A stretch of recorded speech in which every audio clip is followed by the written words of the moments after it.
Let's start out with a little introduction. Why don't you introduce yourself to the folks in Jose? Thank you very much for having me. My name is Jose Malvido, Chicano, Yuema, and Tonatom. I'm originally from Ajo, Arizona. I have about 10 years of experience working in the medical field, mostly in FQHCs, clinics, running various types of programs for elderly and folks that are either underinsured or non-insured to get them access to various types of healthcare.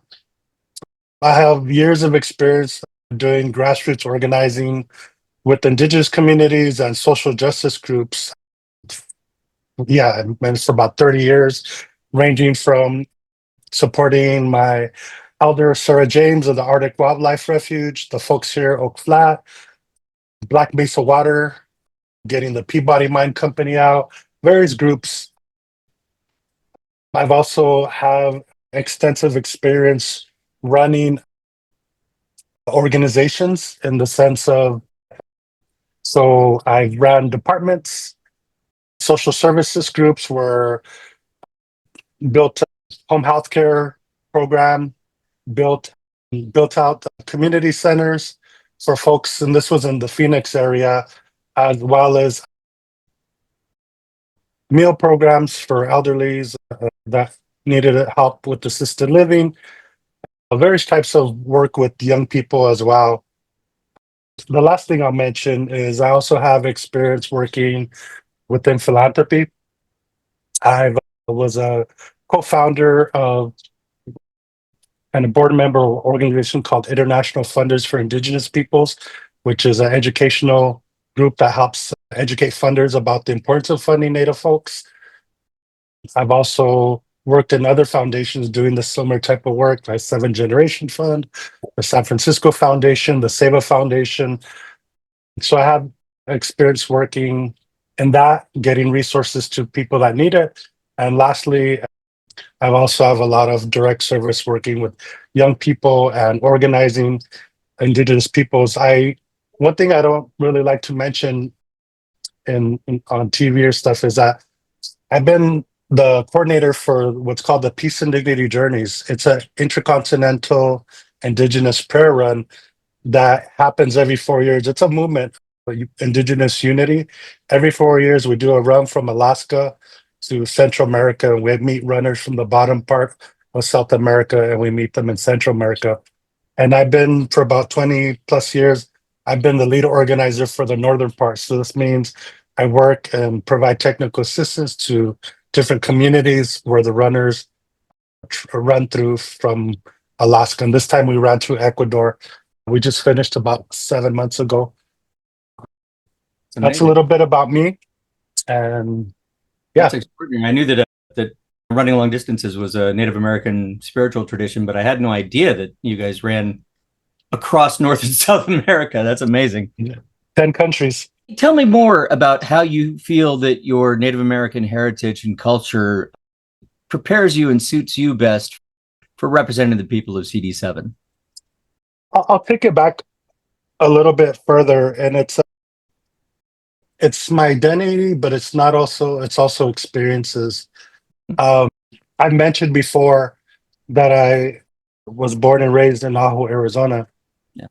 And in the early 80s, during the Reagan administration, there was a lot of anti-worker movements taking place from the airport workers getting laid off. And this was also affecting the mining industry. And my father would come from a tradition of miners and as well as farm workers, which I've done farm work as well.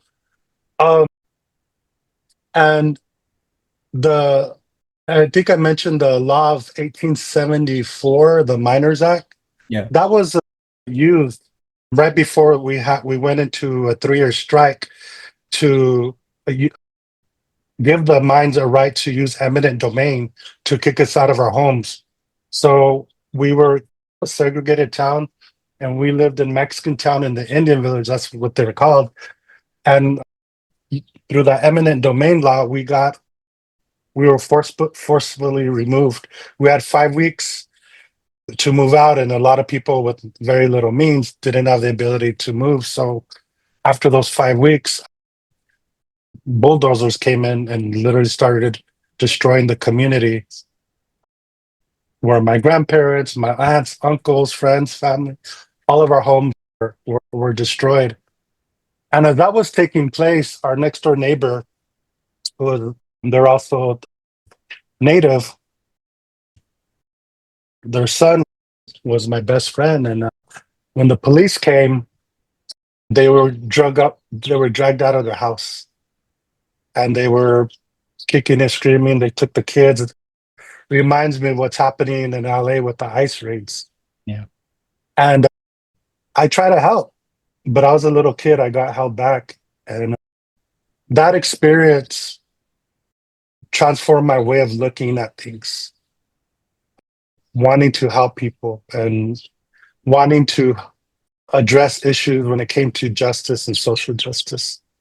Fast forward a year later, the mine Phelps Dodge induced a strike that ended up lasting 3 years.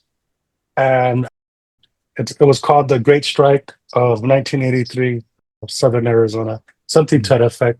There was a few books written about it. Barbara Kingsolver's Holding the Line, Jonathan Rosenthal's The Copper Crucible. So there's some history, some knowledge about it. So my dad was a union organizer, and he basically was one of the folks that held the line. During that time, crossing the picket line was more than just crossing the picket line. It was crossing the picket line with families, friends, people that have not familiar relationships for hundreds of years. And that was a betrayal on both sides. So what ended up happening is the community fell into extreme violence when it was crossing the picket line. And that was happened. My father would come bloody from having to defend himself from other people coming from other places that the mine would call or help to have as replacement workers. They'd come with their racism, they'd come with a lot of different things, and in that respect, and it just became harder over the years to hold the line. At one point, we had some funding from the unions to help us move forward, but after 3 years, no union can support the livelihood, so we were struggling. And during that time, the company kicked us out of another homes. They turned off electricity. To make the long story short, at the end of the day, the way the unions in Ajo, Morenci, Clifton, Douglas, I think even El Paso, the way it ended was that Bruce Babbitt, at that time, was the governor of Arizona. He called the National Guard in, and literally the National Guard came, invaded, set up martial law, destroyed the picket lines, and that's how eventually the strike ended. The community fell into extreme poverty. My family stayed. I eventually went off to college. But those, I highlight those because of my experience and witnessing firsthand having the National Guard come in, getting kicked out several times, seeing snipers pointed at your father. It changes your perspective or shapes your perspective. And being isolated and in that respect in a small town. So ever since that time, I've dedicated my life to helping people, to fight for the little guy, to fight for families, to fight for the folks that are impoverished, or fight for the folks that have less than. And I have used this fire to organize. I took me to work with Gustavo Gutierrez, who's one of the founders of the United Farm Worker, or the farm worker movement that became the United Farm Worker movement. He's my uncle. I ended up working with Cesar Chavez for a while, organizing the great boycotts and helping with the setting up of Radio Campesina, which is in Tolleson. So I quickly got involved in a lot of movements, and I've been involved ever since. A quick fun fact: when Ed Pastor first ran for office in Southern Arizona, I was part of the campaigned to get him elected. And now that part of Southern Arizona, which Ajo, Y, Don Alton Nation, at one point were part of Ed Pastor's area, he said that we were instrumental in pushing him over the hump because it was, they didn't think he was going to win. Just a little bit about me, and I wanted to highlight those things about my motivation, which brings us to today. I think that every day we're receiving evidence that the president is trying to become a king. And when it comes to other candidates, I think he's missing the forest from the trees. And to me, the biggest issue is really the three branches of government. Those are extremely under threat and are being consolidated under the executive branch. And to me, that's the biggest concern, just preserving our way of life, preserving the democracy. And that's why I wanted to run, because for far too long, the strategy has been anti-Trump. And sometimes it's a winning formula, but other times it's not. And the other message I say is, what are we for? What are we for as a Democratic Party? I'm far to the left, so I'm for Medicare for all. I'm for free schools. I'm for raising the minimum wage. And there's always the argument that the US doesn't have enough money for that, which is not true. We're the richest country in the history of the world. Michael Bloomberg, when he ran for mayor, who's not even one of the top billionaires in the country, spent about $400 million per person, which could be $1 million per every person in the US. Before Musk went to the Trump side, he was vowing to end homelessness. So I think that, again, separate from the other folks, I think we need to be on the offensive, because if we just try to hold the line, they're going to keep coming at us. And I have experience from doing that, from defending affirmative action, bilingual education, all these things in Arizona, where I worked with some of the generation before the World War II folks that were organizers. They just wanted to hold the line. I said, they're going to keep coming after us. They're going to keep trying to chip away. So I believe that it's really a time to be offensive. And the other thing is, I think that as Democrats, I've seen statewide and nationally, we need to figure out what our platform is going to be. I've seen too many people doing their own thing. In the statewide meeting, unfortunately, saw a lot of folks trying to do gotcha movements. And I think that really a unified message is something that we need to hammer out. And the way I'm looking at it is, not everybody's going to be happy with it, but I think that we need to do that. And so that's why I'm pushing extreme, not extreme, but I'm pushing more to the left, because I believe that we need to have access to healthcare. Yeah. We need to have free access to healthcare. And to get a little bit in the weeds with that, out of the civil rights movement is where the federally qualified health centers were created. And I think that they could be the ones that lead the way. Why? Because they're a little bit more flexible. Excuse me. And when I worked in Alameda County, one of the clinics, we created a medical home model, which, not only had access to a primary care physician, but you had access to nurse practitioners, dietitians, mental health therapists, behavioral health therapists. That way, folks get the care they needed, and not just rely on a doctor. But aside from that, we use what was called the social determinants of health. which is a way to address the barriers to healthcare. And some of these barriers could be transportation, jobs, where you live, those kinds of things. Because we've done studies, and many have done studies that the your how long you live is based on your zip code, and that's one of the biggest determining factor.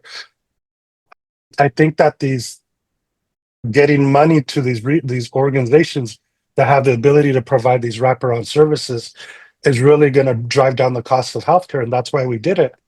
Because high utilizers are folks that are elders, and they're using the emergency room as a way to get a checkup or to get checked in, and that's where a lot of the money is being spent and wasted, along with insurance companies. So that's one of the things that I'm looking at in terms of being proactive and empowering these organizations that are throughout the country.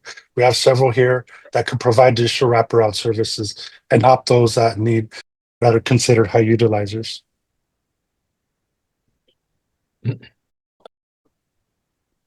I'm going to sum up what you said, but it sounds to me like your formative years, the formation of your character was under the jackboot of the worst part of global capitalism and state power. It sounds like it was directed personally at your family to try and crush your spirit and crush your organizing and crush your community into compliance, which that certainly sounds like a good qualification to me for representing the people. What else do you think the citizens of CD7 will require from their representative, and why are you the best position to represent them? Well, I think a lot of times folks focus on Tucson, and I think that a knowledge set not only of Tucson but the region, and not only the region, the district, but it's what issues that are happening nationally and internationally. When we're part of Congress, we have to address multiple issues, and that's why I raised the issue of genocide in this last debate. But we also have issues with Russia. We just had an attack of Iran, and these issues are very important. So we also have to have representatives that not only know the current issues but the history of the issues and have a well-rounded knowledge of that, of globalization, the free trade agreements, all those different things, and why the push and pull of these these larger economic structural movements, of how that also drives immigration. I was against NAFTA in the early years. I went to the Frank Meany Center. I was invited to the Frank Meany Center in DC, where the AFL-CIO has their library and one of the headquarters, and I was debating about why NAFTA was wrong. And at that time, the AFL-CIO don't send our jobs to Mexico, which I get that, but at the same time, in order to get into NAFTA, Mexico had to change its constitution, and in order to open up basically what's reservations. It had indigenous people having to leave their lands because corporations were being set up. Then they would go to Mexico City, and then there was a lot of folks moving to the U.S. And then later on with CAFTA in Central America. So it's being knowledgeable of what's going on and the history of these movements and basically the consequences of it.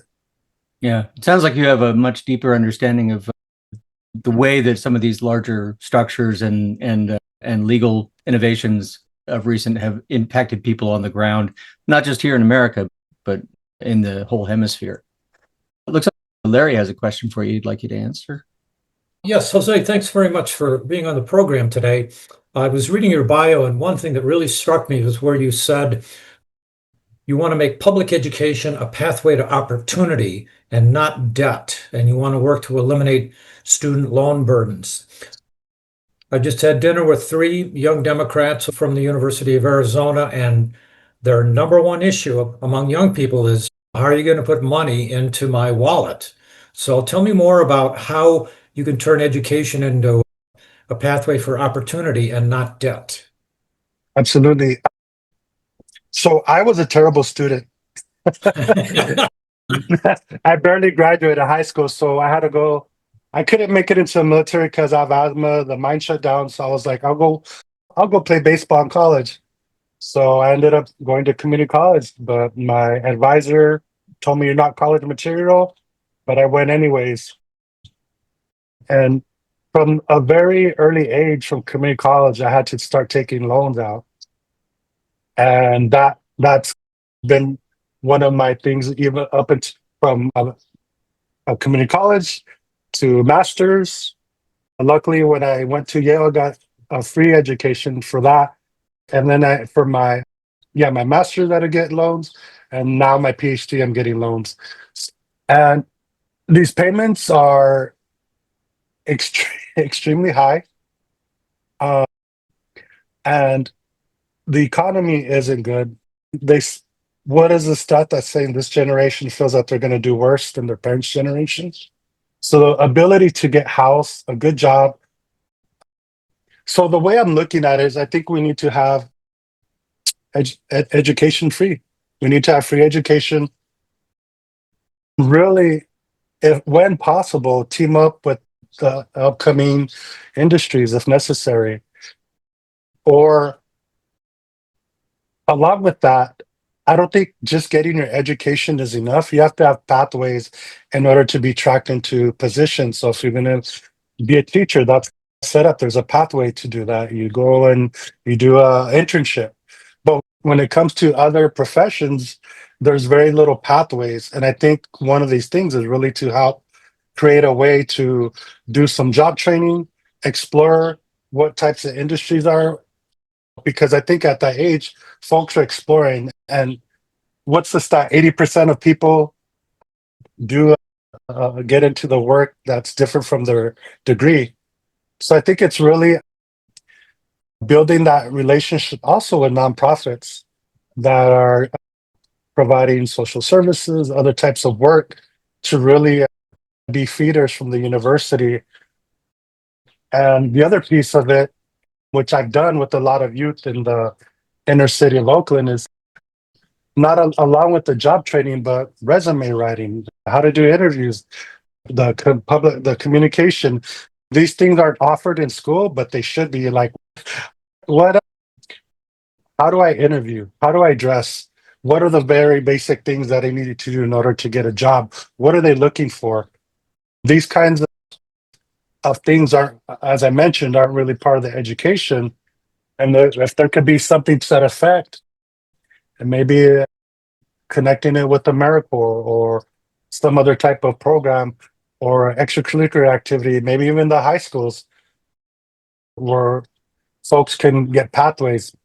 Lastly, uh, several universities, including the University of Arizona, encourages PhD students to take on high school students in order to tutor them or to help them.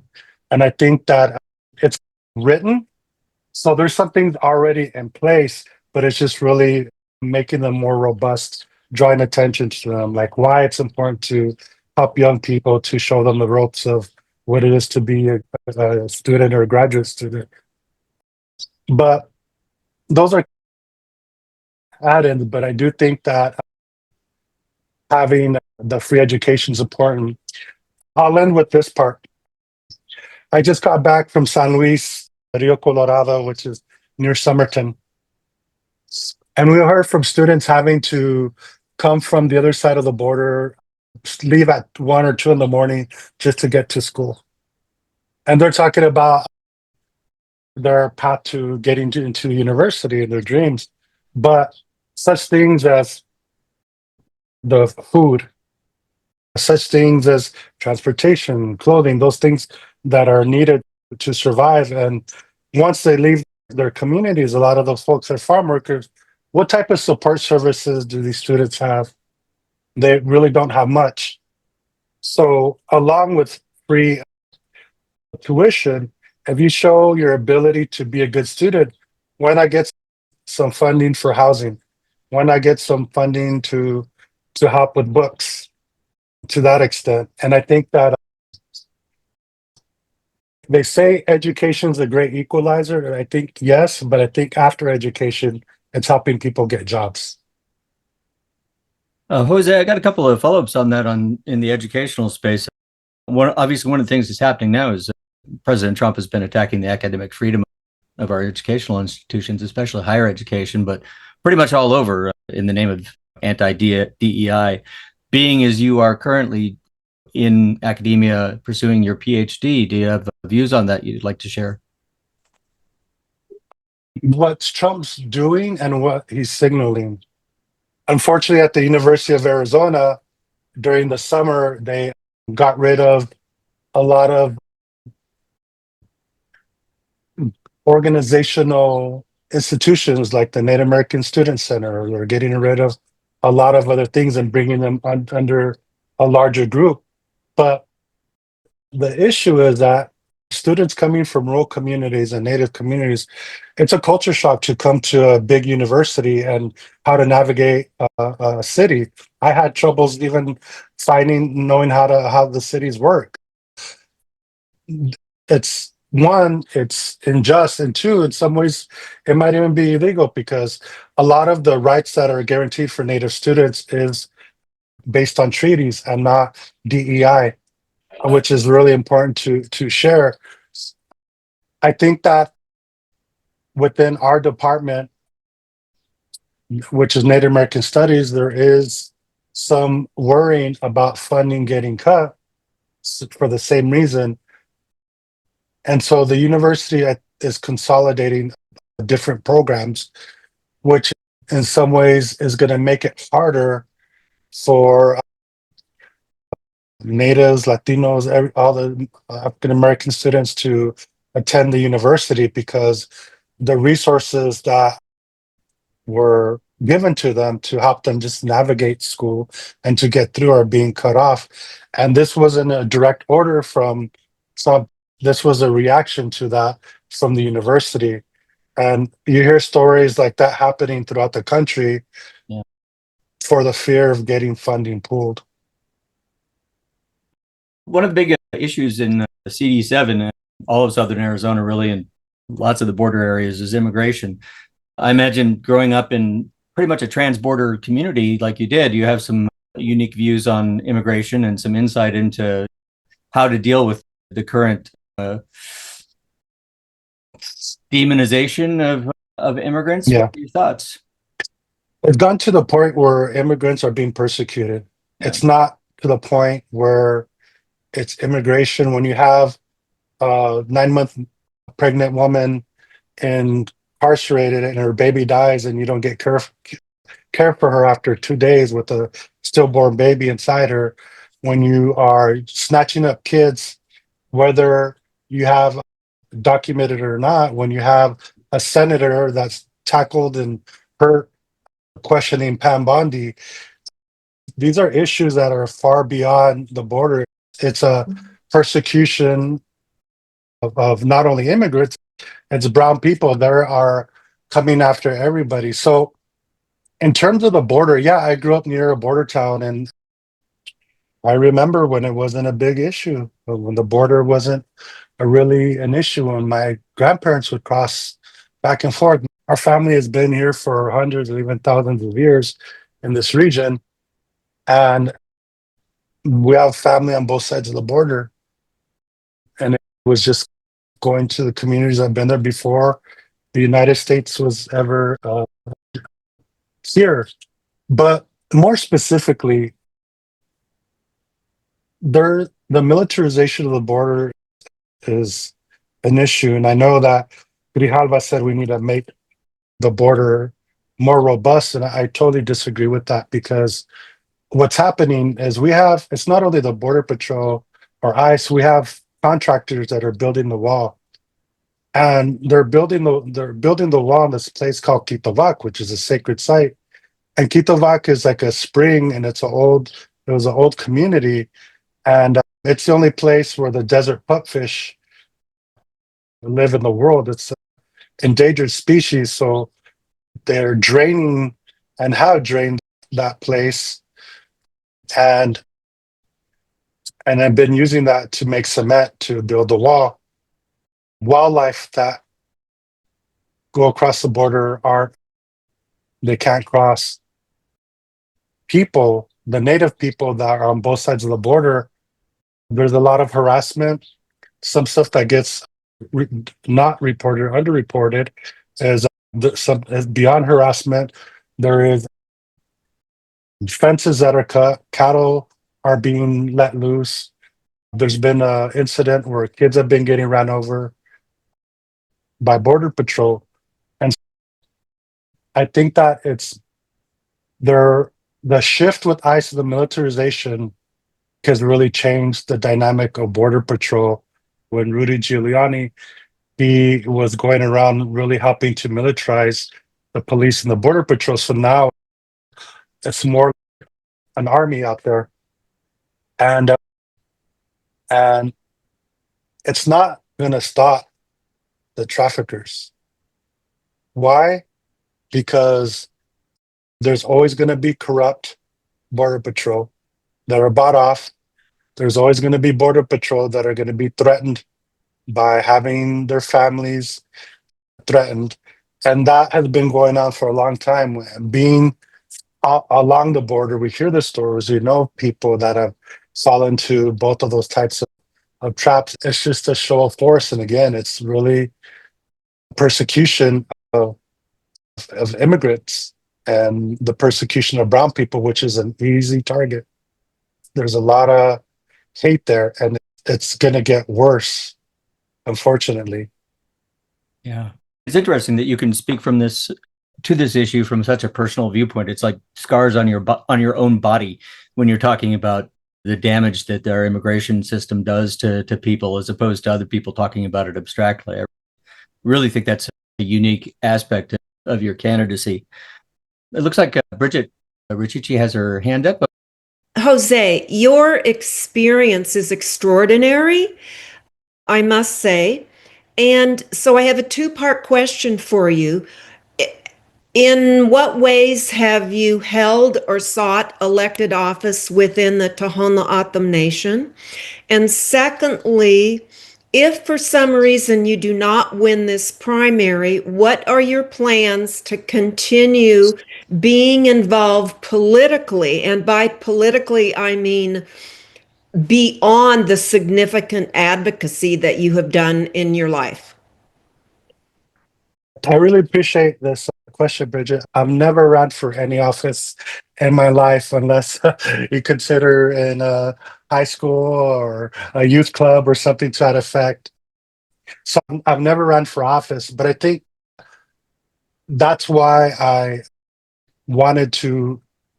felt like I needed to do this. And I was actually asked by my elders to do this because we knew that a lot of the candidates were going to run. And unfortunately, other major candidates that hold office in Arizona were afraid to run because of the Grijalva political machine. And for me, I think that I understand the dynamics of that, but I really believe that this moment of time, with the eroding of our political system, the seismic shifts that have been happening, need to be met with somebody that not only understands this, that has been on the front lines, that has, on extreme circumstances, had militaries point their guns at me, but don't threat. We need a candidate that is really going to disrupt what is happening and really push the Democrats to move forward. Because I was so disappointed when the Democrats went to, there's about 20 of them, and when Doge was first starting, and they were demanding a kid that was like 18, 19, $1.20 to move out of the way and let them in. And that moment was so important because that could have stopped Doge, and it could have stopped a lot of the effects of the other things that Trump was started to move on. And if I was there, I would have just moved, opened the door, whether or not that kid was there. and got in, and then would have been able to see what's happening inside. And if there was consequences, fine. But I think that that's a little bit extreme, but I think we need bold actions to really save our democracy. And I'm sounding alarmist because I think we are here, and Yes. and every day, and I think I think we need to see that for what it is. It's not going to change. It's not necessarily, as a lot of the national democratic strategists saying, we just need to wait for Trump to fall on his face so that we can retake the House and the Senate. By that time, the damage is going to be extreme, and we may not be able to get our country back. It does sound alarmist, but I really believe we're on that track. And hope is not enough that it's not going to happen. That's why I'm running. And to the second part of your question, I'll help wherever I'm needed.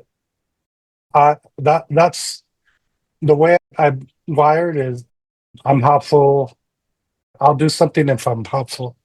If my voice is needed, my presence is needed, I'll be helpful in whatever is needed to move forward. Let me just add, if your elders have asked you to run, you must obviously, you do take that really seriously. So I am hoping if you do not win this race, that you will seek another office because you have significant skills and background to lead others, and you should continue to pursue it. Thank you. Appreciate it. It seems to me you've spent your life resisting tyranny, whether it's corporate or governmental, but it sounds like that's been your experience for most of your life, is resisting tyranny. Colonization.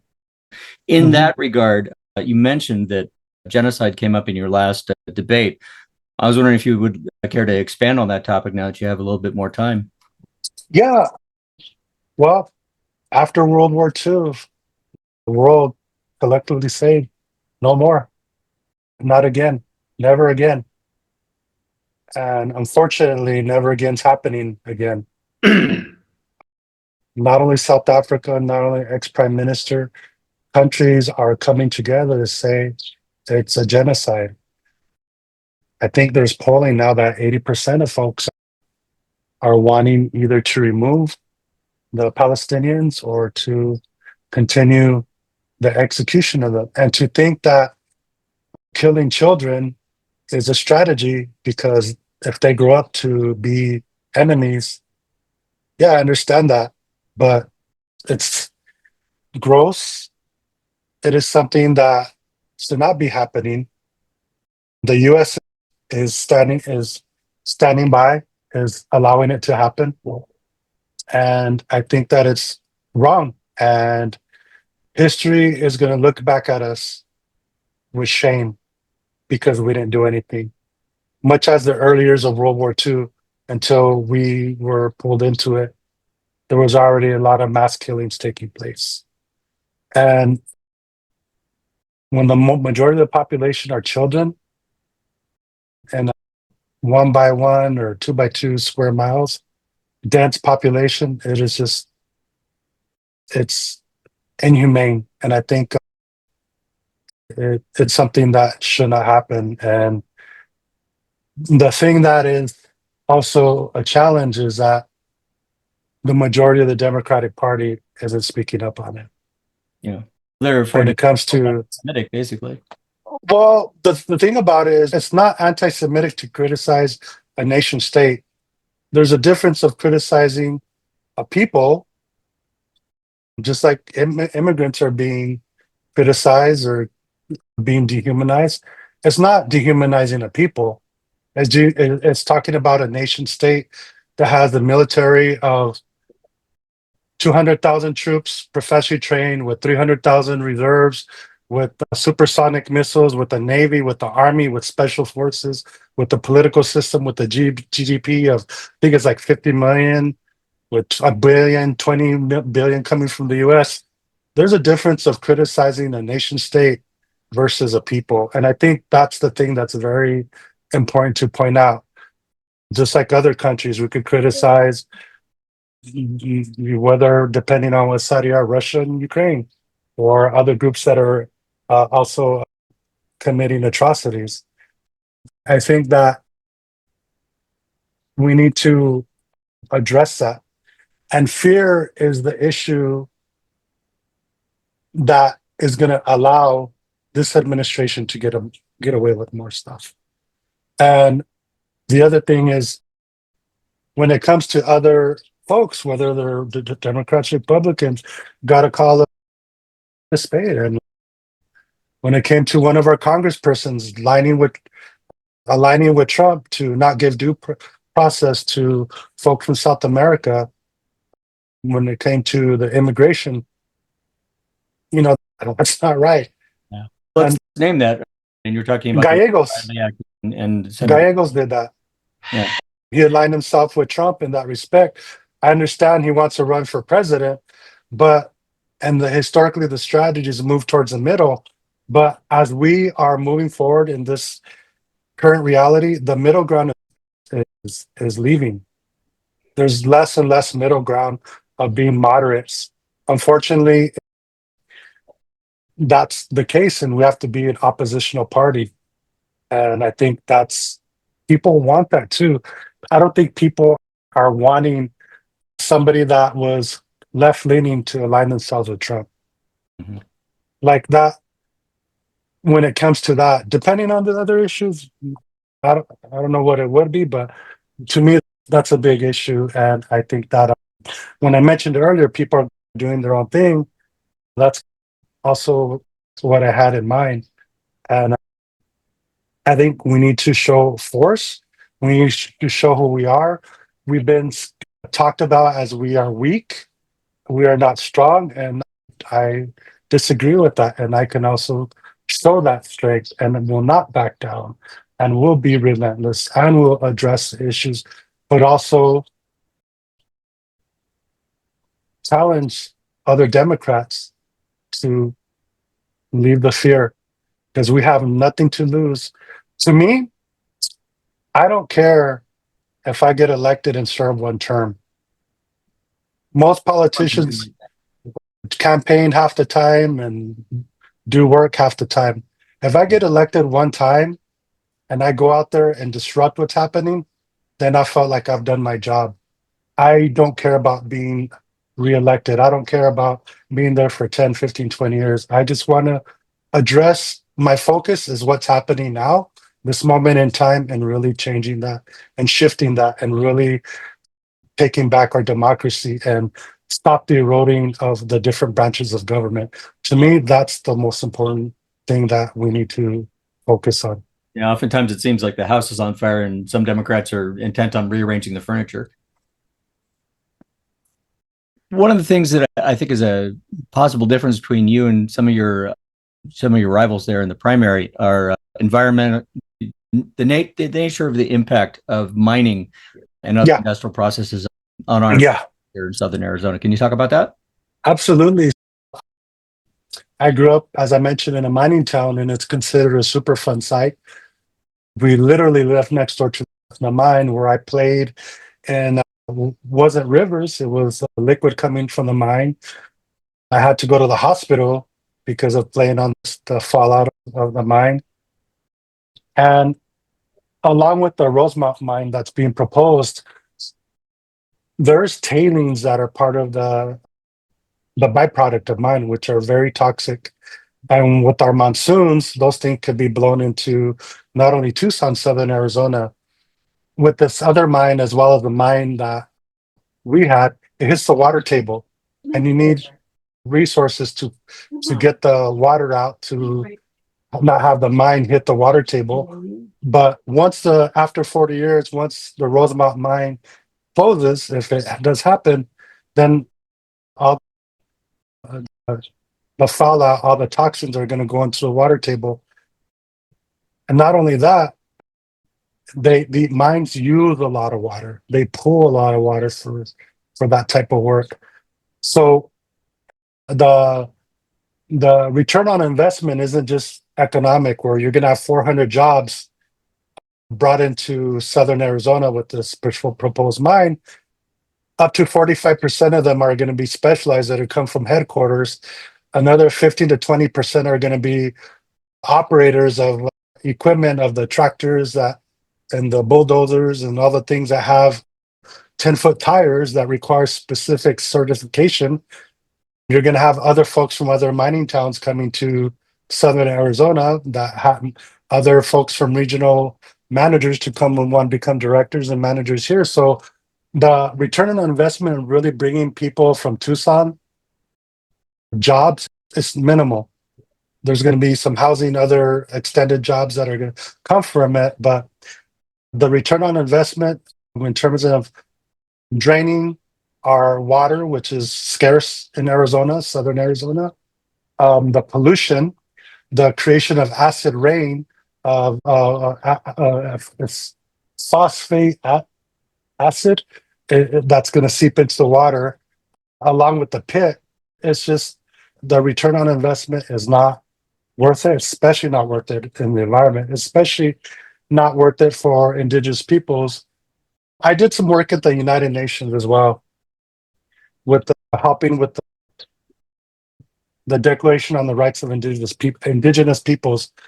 And part of that declaration calls for free informed consent from indigenous people before development on their lands. This is often used a lot in Latin American countries and other countries of the world as a useful tool, not so much from the US, but that is a declaration that, as a principle, and something that I also often assert when it comes to addressing sacred sites issues. The mine where I grew up in, it was a cancer cluster and an asthma cluster, which can be similar because it's all the same stuff in the ground, the chemicals to separate it. And there was children that passed away from cancer. Yeah. It's not normal to see a 14-year-old pass away from cancer. It's not normal to see the majority or a large part of your population with asthma. I have asthma. As I mentioned earlier, I couldn't go into the service because of my asthma. So I think that mining, there's no such thing as clean mining, which Hernandez said, just like Trump says clean coal. I understand there's a need to have work for folks. I understand people want to put food on the table, but there's other industries that we can invest in, especially like the green revolution, the Green New Deal, getting jobs to that effect. When the folks up in northern Arizona, when they shut down Peabody Mine Company and there were Native folks, the Black Mesa Water Coalition, and one of them was Wahela Johns, who endorsed me, who served as the director of Native American Energy under Biden. They created an alternative, green jobs, and that's still happening and they called it just transition. In order to transition jobs from working mercury, uranium, coal. So I believe that there's only a certain amount of natural resources in the world. We do need to shift. And the statistic that's very alarming is that 25% of the world's remaining biodiversity is in indigenous people's lands.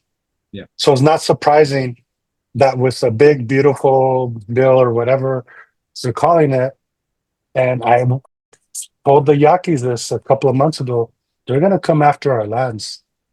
And that's a part of the bill to open up tribal lands, federal parks. They've already started opening up forests to come in and encroach and build mining companies or other extractive industries within these communities that are supposed to be sovereign nations. But there's a judge, a Supreme Court judge, I can't remember the name, but when I spoke with the Pascua Yaqui tribal government, I said that one of the justices said that sovereignty is like a noose around the neck of Native people. We could either tighten it or loosen it. it's happening. And I think that not only address those issues, highlight those issues, because unfortunately, indigenous people's issues are not highlighted within Congress. A lot of folks don't know about them. That's very true. But yet, right now, that the extractive industries coming after them with Trump is going to be a very big issue.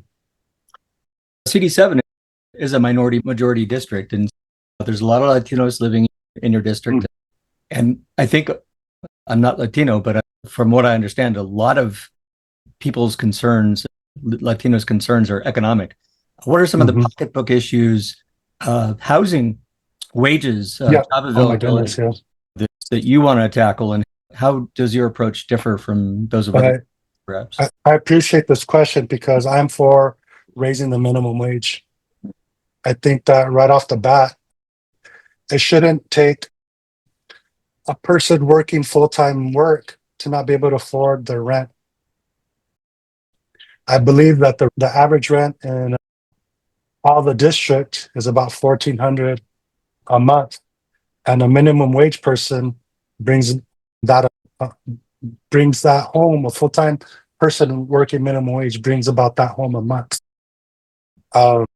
So there's no way to live. When it comes to two people, housing's supposed to be a quarter of your rent. It's still, if you have two people working minimum wage, and if you have children, it becomes very difficult. We allowed speculators to come in and buy up housing throughout southern Arizona, work them, come in and out, make some mediocre improvements, and then charge an exorbitant amount of rent. I think that the wages haven't improved. So I think raising minimum wage is the key. Originally I was thinking about 17, but I think we need to make it 20. And that's not even enough compared to cost of living, how it's shifted since the 1970s. Like, to really get to a minimum wage is something that would be more in the 30s or 40s. But I think that that's something that I propose that is different from everybody else, that we need to point out that in CD7 the poverty rate is 1.5 times the national average. So we do have it is. And the poverty rate for seniors is about 17%. And these are the folks that are going to get either they're underinsured or don't have insurance. So not only them, there's going to be more seniors that are with this bill that are going to have less access to healthcare, food, medication. So if this passes, we're going to see more seniors that are homeless, which is a huge thing in Phoenix. It broke my heart to move back and see seniors all over in the middle of summer walking in Phoenix because they didn't have anywhere to live. Yeah. We need to do better. Housing. How do we bring down the cost of housing and the availability of housing? We have a 91% occupancy rate here in CD7. How do we get more housing available for people? I think that part of this is really putting pressure on the state, because the state passed the law of rent control.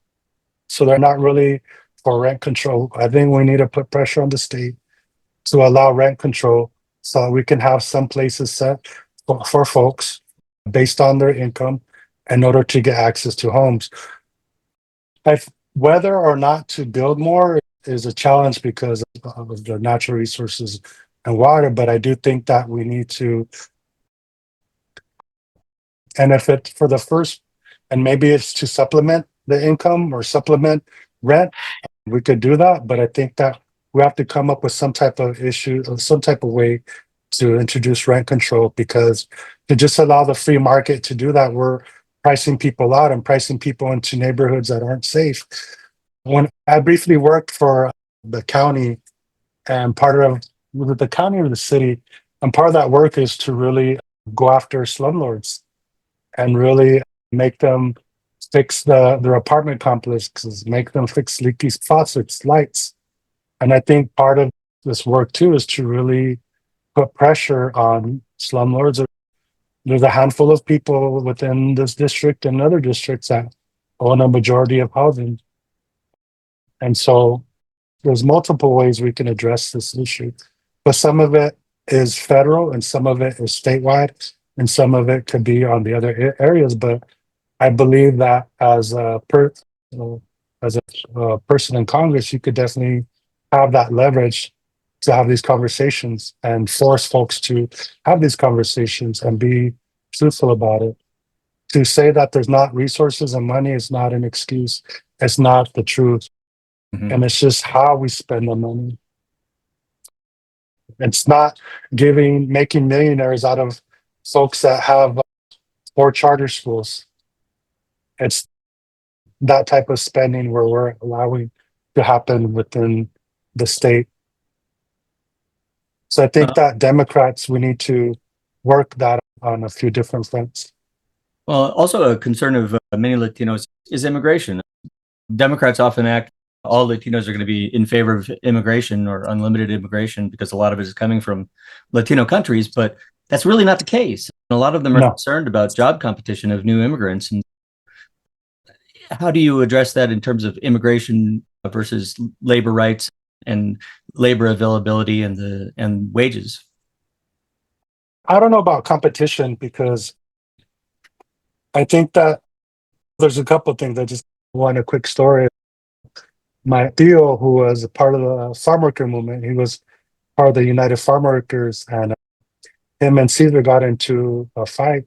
Yeah. Because when Caesar decided only to support citizens.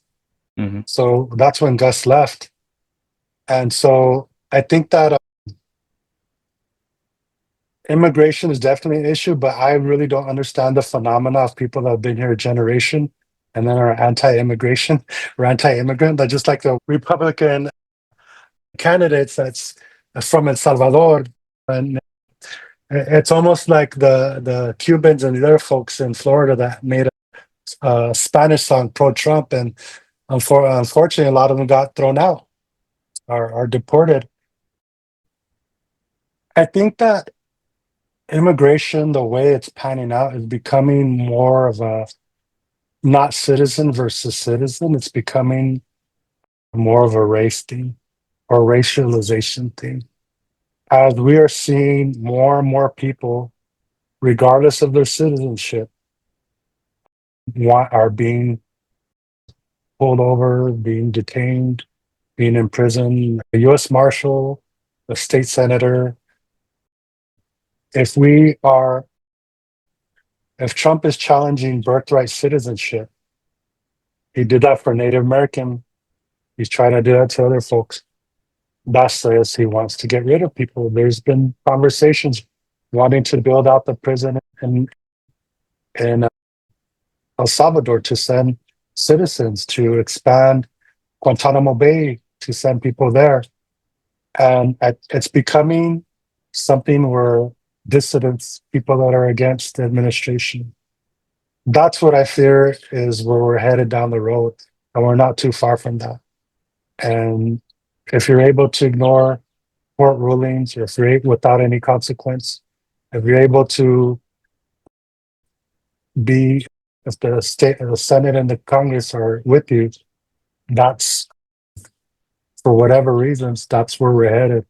That's why I said the old way of doing stuff, in the sense of responding or addressing stuff with different issues, I think we have to look at it from a different perspective. I think we have to look at it as somebody trying to become a dictator and cut them off at the pass. Yeah. One thing I'll add is that there's a lot of similarities with Germany, with Hitler.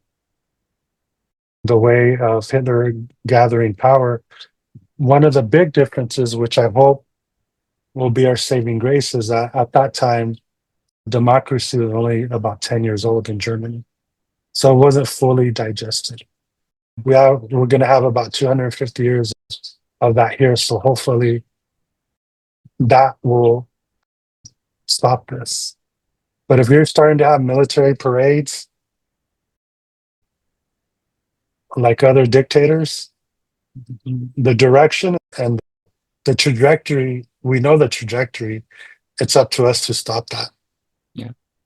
I certainly hope that we can look to you to to preserve the Congress's prerogatives. One of the things that has really disturbed me over the past couple of months is how much Congress under the Republicans has rolled over and just allowed Trump to arrogate rather some of their powers, such as the ability to tax, especially tariffs, and just like set tariffs rates at whatever the heck he feels like because he's declared a bullshit emergency. Can you talk to me a little bit more about how you feel that your role as congressman is to stand up for congressional rights, the prerogatives of Congress? Tariffs is a congressional prerogative. It doesn't come from the executive. I think it would be to build a group that be aligned with it and sue. I think at least one thing we can do is try to sue them or to get the tariffs back into the power of Congress. I think it's really to have Democrats stand up and really to see what's going on. I really do think that folks, it's almost like the frogs that are getting boiled. They don't really see where we're at. They don't see what's happening. And again, worried about reelected, worried about just staying there and we're going to win it after Trump falls on his face. I don't see enough Democrats really understanding that where we're at. And part of my work would also be to convince them, convince other colleagues to really address this. Tariffs are terrible. They're forcing some of our allies to move into other areas. What's the one? BRICS. They're forcing folks to go to BRICS. Canada's playing with the issue. Mexico's playing with the issue. South Africa's with them now. There's other countries that are looking to ally with BRICS and really not use the dollar as a global currency, which is going to really affect our economy. Yeah, just for background, BRICS is Brazil, Russia, India, China, and South Africa, for people who may not know that. It's a bloc that is gaining momentum to counter the US and Europe and other trade blocs. But in terms of resistance to this push toward fascism, quite frankly, to be perfectly blunt about it, what are you going to be doing for No King's Day, which is coming up tomorrow? I think there's like a rally, and I'm going to attend it. I'll be there. I'll be present in support of folks, getting our voice out, building solidarity with folks. And a lot of times when I go to these events, I don't announce myself as a candidate. I'm there with the people. When I ran with a couple months back with the folks from Oak Flat, I didn't announce myself as a candidate. I was there to support and really highlight their struggle and what they're going through. So I'll do the same. I'll be there as a person, as a supporter, and not trying to get on the mic and make my name or kind of use that as something that I will point out that draws on my candidate for office, and that's one of your jobs. I know that I don't know if it's a stereotype, but I know Native American people are very self-effacing and humble, and maybe you need to resist that urge a little bit. If I'm asked, I'll do it. If not, no. I believe there was a question. Andrea, you want to pipe up? Hi, thanks for coming.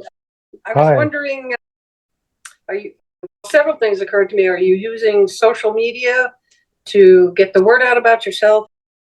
How are you letting people know far and wide? And who is helping you run your campaign? Absolutely. I'm definitely using Facebook because it's more of my generation. It's linked to Instagram, and I do have a website, and it's malvido.org. And so folks can connect with me directly. I think for me, it's really a grassroots movement. I'm not really backed by any major donors, or I haven't really been seeking them. If some folks do want to support, that's fine.